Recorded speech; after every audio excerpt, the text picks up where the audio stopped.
दोस्तों अभी का तो वार सिचुएशन आपको पता होगा, इसराइल हमास का वार, यूक्रेन रशिया का वार। तो आज जो मैं मूवीज आपको रिकमेंड करने जा रहा हूँ वो मूवीज को देखकर आपको वो वार सिचुएशंस फील हो कि वार के बीच में सोल्जर्स को कैसा फील होता है, आम आदमी को कैसा फील होता है, जो जर्नलिस्ट है जो कवर कर रहे हैं, जो फोटोग्राफ्स ले रहे हैं उनको कैसा फील होता है। तो ये जो मूवी मैं आपको रिकमेंड करने जा रहा हूँ, इस मूवी को देखकर आपको पता लगेगा कि वार का दर्द क्या होता है, वो लॉस करना क्या होता है। दोस्तों देरी न करते हुए अपने चैनल को जल्दी से सब्सक्राइब कर दीजिए ऐसे ही मस्त मस्त रिकमेंडेशंस के लिए। आशा करते हैं लाइक्स पूरे 50 लाइक्स का। तो जल्दी से शुरू करते हैं अपने वीडियो को। ये जो वार मूवी है ये सिर्फ ह्यूमंस के बीच का वार नहीं है, ये ह्यूमन सोल्जर्स और एलियंस के बीच का वार है। तो लोकेशन है लॉस एंजलिस और आसमान में कुछ मेटियर्स जैसे दिखने वाले कुछ चीज जो है वो असल में एलियन यूएफओस निकलते हैं। वो एलियन से अर्थ पे कब्जा करना चाहते हैं और कैसे है कि यूएस मेरिन स्टाफ सर्जेंट और उनके बाकी दोस्त मिलकर कैसे एलियंस को हराते हैं, वही इसका प्लॉट है। मूवी का नाम है बैटल लॉस एंजलिस। मूवी के पॉजिटिव्स की अगर हम बात करें तो वार सिचुएशन को जिस तरीके से दिखाया है, जिस इंटेंसिटी के साथ दिखाया है कि एलियंस अटैक कर रहे हैं और यहाँ वहाँ अफरा तफरी चल रहे हैं लोगों के बीच, वो इंटेंसिटी आपको फील होता है। जिनको वार एक्शन के साथ एलियन इन्वेजन ये सब वगैरह पसंद है उनके लिए तो ये गिल्टी प्लेजर है। स्टोरी बहुत ही सिंपल है, एलियंस अटैक करते हैं यार्थ पर और कुछ सोल्जर्स मिलकर हमारे यार्थ को बचाते हैं एलियंस को हराकर। लेकिन अगर हम बात करें वार रियलिज्म की तो ये मूवी मतलब रियल दिखता है कि अगर एलियंस हमारे ऊपर अटैक करे, उस अटैक के ऊपर हमारे सोल्जर्स ऐसे ही रिएक्ट करेंगे। तो मूवी इतना रियलिस्टिक है कि आप वार फील्ड में खड़े हो ऐसा आपको फील हो। तो इस मूवी को सभी को रिकमेंड करूंगा, ये 2 घंटे की पिक्चर सभी के लिए मस्ट वॉच है। तो ये मूवी आपको अमेज़न प्राइम और नेटफ्लिक्स दोनों पे देखने के लिए मिल जाए। अगली मूवी वार तो दिखाते ही है लेकिन वार के बाद एक सोल्जर के ऊपर क्या बीतती है वो भी आपको फील करवाती है। तो स्टोरी है एक अमेरिकन सोल्जर की जो इराक में कई बार लड़ चुका है, कई सालों तक लड़ चुका है and also known as the most lethal sniper in America. जब वार खत्म होता है, वार खत्म होने के बाद जब वो अपने घर आता है अपने बीवी और बच्चों के पास, तो वार का वो जो ट्रॉमा है वो उसके साथ जूझ, जो कि उसका पूरा लाइफ और रिलेशनशिप सबको अफेक्ट करता है। दोस्तों मूवी का नाम है अमेरिकन स्नाइपर। तो मूवी विजुअली और इमोशनली स्ट्रॉन्ग है, चाहे वो वार सिचुएशन हो और चाहे वो उसका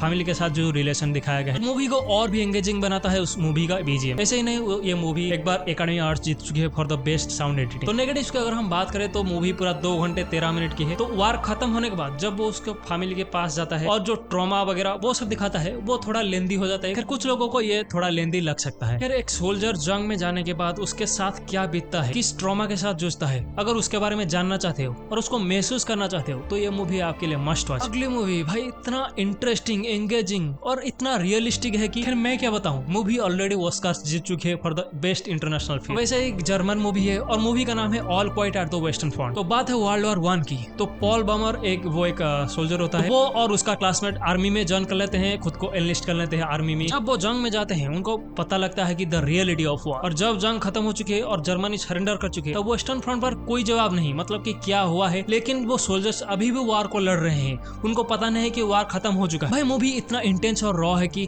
आपको फील होता है वार का वो सिचुएशन, वो दर्द, वो खौफ। तो मूवी बस आपको फील करवाने के लिए है कि what actually man go through when they go to war. तो मूवी पूरा 2 घंटे 21 मिनट की है। तो जिन लोगों को जल्दी जल्दी में मूवी खत्म करना है उन लोगों के लिए तो ये नहीं है। जो वार का जो सिचुएशन है वो इंटेंसिटी आपको अगर आपको फील करना है तो उनके लिए ये मस्ट वॉच। और अगर आप वर्ल्ड वॉर 1 को एक सोल्जर के पर्सपेक्टिव से देखना चाहते हो तो ये तो मस्ट वॉच है। तो अभी का तो वार सिचुएशन मैंने आपको बताया था कि इसराइल और हमास के बीच जो वार चल रहा है वहाँ पे लगभग 100 से भी ऊपर जर्नलिस्ट की जान जा चुकी है। तो it's not an easy job to be journalist, war journalist. एक डिस्टोपियन फ्यूचर में अमेरिका में सिविल वार छिड़ चुका है। तो इसी बीच एक वार जर्नलिस्ट की टीम मिलिट्री फोर्सेस के साथ व्हाइट हाउस पर जाना चाहती है, वाशिंगटन पहुंचना चाहती है। इससे पहले की जो रिबेल फोर्सेस है, रिबेल ग्रुप है, वो व्हाइट हाउस को अटैक करके प्रेसिडेंट को मार दे, वो प्रेसिडेंट से सच निकालवाना चाहते हैं। देखो पहली बात है ये पूरा रियलिस्टिक मूवी लगता है और वार सिचुएशन को ऐसे दिखाया गया है कि ये सब कुछ सच में हो रहा है ऐसे आपको लगता है। और मूवी का स्क्रीन प्ले ऐसे है कि आपको लगता है कि आप जर्नलिस्ट के साथ ही ट्रैवल कर रहे हो। तो इसी वजह से मूवी इंटरेस्टिंग और एंगेजिंग है। और लास्ट का जो 30 मिनट्स का व्हाइट हाउस इन्फिल्ट्रेशन सीन है वो तो मतलब आपको एड्रेनलिन को पंप अप करके रखते। तो पहले ही आपको वार्निंग दे दो, मूवी देखने से पहले ये पूरा रियलिस्टिक मूवी है। तो वार में जैसे ही खून खराबा होता है, जैसा भी वायलेंस होता है वो सब आपको दिखाया गया है। लेकिन अगर आप एक्सपीरियंस करना चाहते हो कि वार सीन्स कैसे होते हैं तो ये मूवी आपके लिए मस्ट वॉच है। मूवी का नाम है सिविल वॉर। तो बात है वर्ल्ड वॉर 2 के बाद की जापान मुश्किल से वर्ल्ड वॉर 2 की बर्बादी से रिकवर हुआ। जापान के सारे शहर तबाह हो गए हैं। तो इसी बीच टोक्यो के कोस्ट से एक बड़ा आतंक उनके पास आता। बड़ा आतंक क्या है?